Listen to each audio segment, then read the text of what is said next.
Bergson qui dit ça. Et bien sûr, pour Rosset, il y a un point aveugle.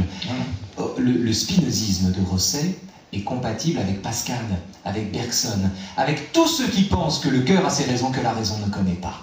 C'est-à-dire avec tous ceux qui pratiquent l'hétérogénéité des discours. C'est très intéressant parce que, à la différence qu'on fait dans un système transcendant, vous avez le monde sensible et vous avez la transcendance, mettons, pour le dire de façon très grossière.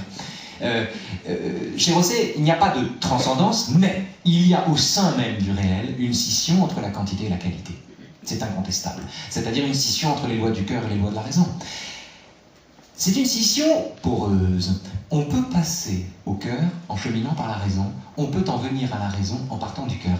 Il y a des vases communicants, si vous voulez, entre ces deux registres. Mais il y a clairement, dans l'immanence rossettienne, deux registres. Le registre du cœur, le registre de la raison. Le registre de ce qui s'explique et le registre de ce qui se comprend.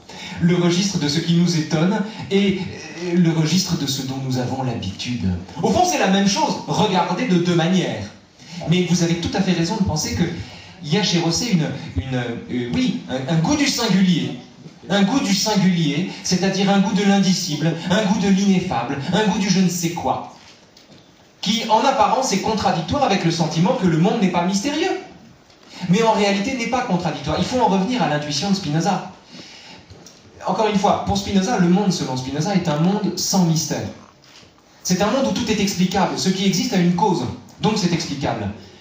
La seule énigme qui demeure, j'ai parlé de mystère tout à l'heure, j'ai eu tort. La seule énigme qui demeure, c'est l'existence elle-même. Il n'y a plus de pourquoi.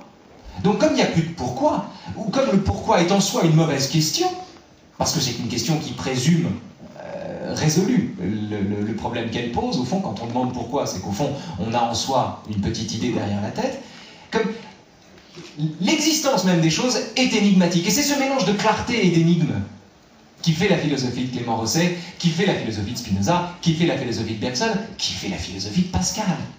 C'est aussi la raison pour laquelle, par exemple, Rosset aime tant les philosophes qui ne démontrent pas l'existence de Dieu. Pourquoi ? Parce que Pascal, par exemple, Pascal écrit une apologie de la religion chrétienne dans laquelle il ne démontre pas l'existence de Dieu. Pourquoi ? Parce que si vous démontrez l'existence de Dieu, vous le faites tomber du ciel.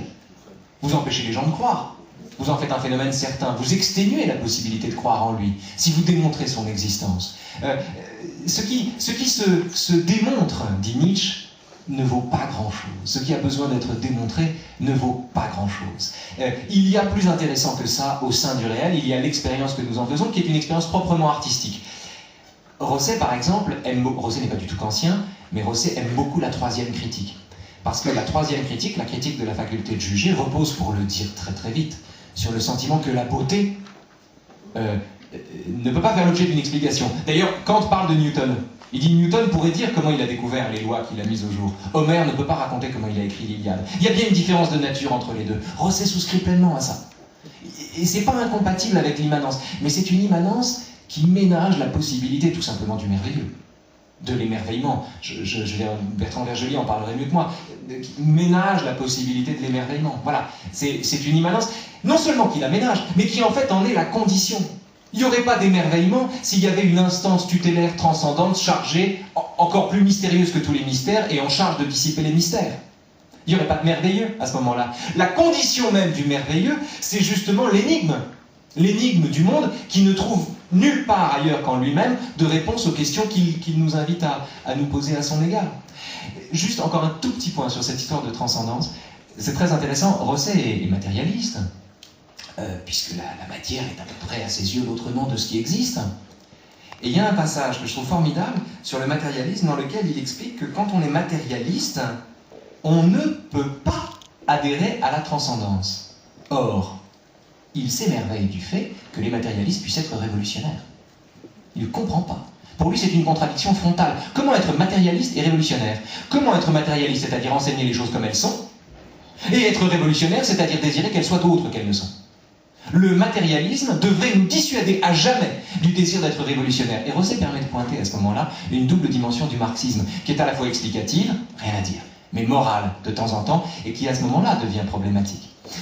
Il dit ceci, il dit « Le matérialisme ignore la nature transcendante de la pensée. Il livre l'homme au désarroi de la mort. » il dit, le matérialisme accule ses adeptes à admettre la simplicité du monde. Et pourtant, bizarrement, les matérialistes se disent parfois révolutionnaires, ce qui le laisse complètement perplexe. Je n'ai jamais lu d'objection plus puissante au désir de transcendance chez ceux qui pourtant parlent de matière et refusent d'en sortir.